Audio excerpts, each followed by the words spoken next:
अब्दुल कलाम का जन्म 15 अक्टूबर 1933 को तमिलनाडु के रामेश्वरम गांव में हुआ था। उनका पूरा नाम अबुल पकिर जैनुलाब्दीन अब्दुल कलाम था। उनके पिता का नाम जैनुलाब्दीन था, जो नाव चलाते थे और धार्मिक इंसान थे। उनकी मां आशियम्मा एक सीधी सादी गृहिणी थीं, जो हमेशा दूसरों की मदद किया करती थीं। अब्दुल कलाम के घर की आर्थिक स्थिति बहुत अच्छी नहीं थी, लेकिन फिर भी उनके परिवार में बहुत प्यार और अनुशासन था। बचपन में कलाम बहुत ही शांत, समझदार और मेहनती थे। उन्हें बचपन से ही किताबें पढ़ना और नई नई चीजों को समझना पसंद था। रामेश्वरम एक धार्मिक और समुद्री इलाका है, जहां हिंदू और मुस्लिम लोग मिलजुल कर रहते हैं। अब्दुल कलाम ने अपने बचपन के कई अनुभवों में लिखा है कि किस तरह हिंदू मंदिरों के पुजारी उनके अच्छे दोस्त थे और कैसे उनके घर में हर धर्म का सम्मान किया जाता था। ये बातें उनके जीवन के विचारों में बहुत गहराई से रची बसी थीं। स्कूल में अब्दुल कलाम एक औसत छात्र थे, लेकिन उनका झुकाव गणित और विज्ञान की तरफ ज्यादा था। वे रोज सुबह जल्दी उठकर पढ़ाई करते थे और स्कूल से पहले अपने घर की मदद भी करते थे। वे अखबार भी बांटते थे ताकि अपने पिता की आर्थिक मदद कर सकें। जब वह सिर्फ 8 साल के थे, तब से उन्होंने मेहनत शुरू कर दी थी। उनकी शुरुआती पढ़ाई रामेश्वरम के पंचायत स्कूल में हुई। बाद में उन्होंने श्वार्ट्ज हायर सेकेंडरी स्कूल में दाखिला लिया, जो रामनाथपुरम में था। यहां आकर उन्होंने बड़े बड़े सपने देखने शुरू किए। वे हमेशा आकाश की तरफ देखते थे और सोचते थे कि एक दिन मैं भी ऊपर उड़ूंगा, मुझे भी उड़ना है, मुझे भी कुछ बड़ा करना है। 12वीं के बाद उन्होंने तिरुचिरापल्ली के सेंट जोसेफ कॉलेज में दाखिला लिया और वहां से भौतिकी फिजिक्स में ग्रेजुएशन किया। इसके बाद उनका सपना था कि वे इंजीनियर बने, इसलिए उन्होंने Madras institute of technology MIT में दाखिला लिया। वहां उनका सामना कई चुनौतियों से हुआ। फीस भरने के लिए उनके परिवार को काफी मेहनत करनी पड़ी, लेकिन उन्होंने हार नहीं मानी। MIT में उन्हें एरोनॉटिकल इंजीनियरिंग की पढ़ाई करने का मौका मिला। यहीं पर उन्होंने तय किया कि वे पायलट नहीं बन सकते तो क्या हुआ, लेकिन वे ऐसे विमान जरूर बनाएंगे जो देश की रक्षा करेंगे। उनका ध्यान हर प्रोजेक्ट में गहराई से होता था। एक बार उनके डीन ने कहा था कि तुम्हें 3 दिन में प्रोजेक्ट तैयार करना है, वरना स्कॉलरशिप छिन जाएगी। कलाम ने मेहनत करके एक ही दिन में पूरा मॉडल बना दिया।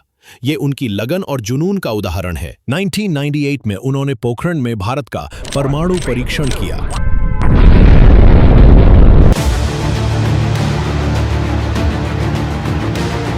यह भारत की ताकत को दुनिया के सामने दिखाने का एक बड़ा कदम था। उनकी सोच हमेशा साफ और सकारात्मक रहती थी। वे कहते थे कि सपने वो नहीं जो आप नींद में देखें, सपने वो हैं जो आपको नींद नहीं आने दें। वे हमेशा युवाओं से मिलते थे, उन्हें प्रेरित करते थे। वे कहते थे कि तुम खुद को कमजोर मत समझो, तुम देश का भविष्य हो। 2002 में उन्हें भारत का राष्ट्रपति चुना गया। वे भारत के 11वें राष्ट्रपति बने और सबसे ज्यादा लोकप्रिय राष्ट्रपति कहे गए। उनका कार्यकाल 2002 से 2007 तक रहा। उन्होंने राष्ट्रपति भवन के दरवाजे आम जनता और छात्रों के लिए खोल दिए। वे हर दिन बच्चों से मिलते, उन्हें प्रेरित करते। राष्ट्रपति बनने के बाद भी उन्होंने सादगी नहीं छोड़ी। वे सिर्फ 2 जोड़ी कपड़े रखते थे, किताबें पढ़ते थे और हर वक्त लिखते रहते थे। वे कहते थे कि ज्ञान ही असली शक्ति है।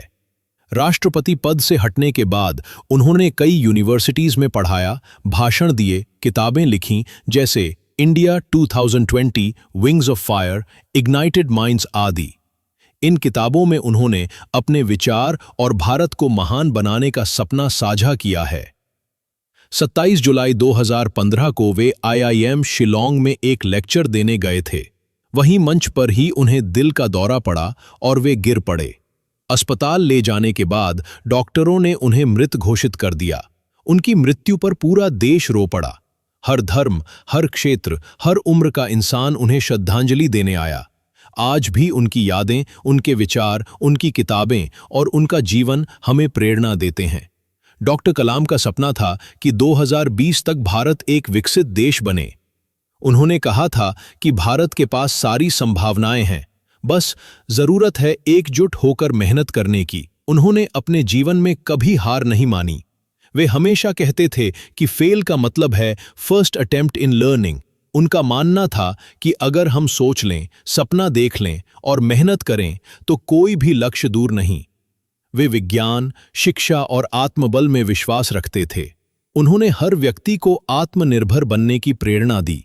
वे कहते थे कि अगर आप अपने लक्ष्य में सफल होना चाहते हैं तो खुद पर भरोसा रखो,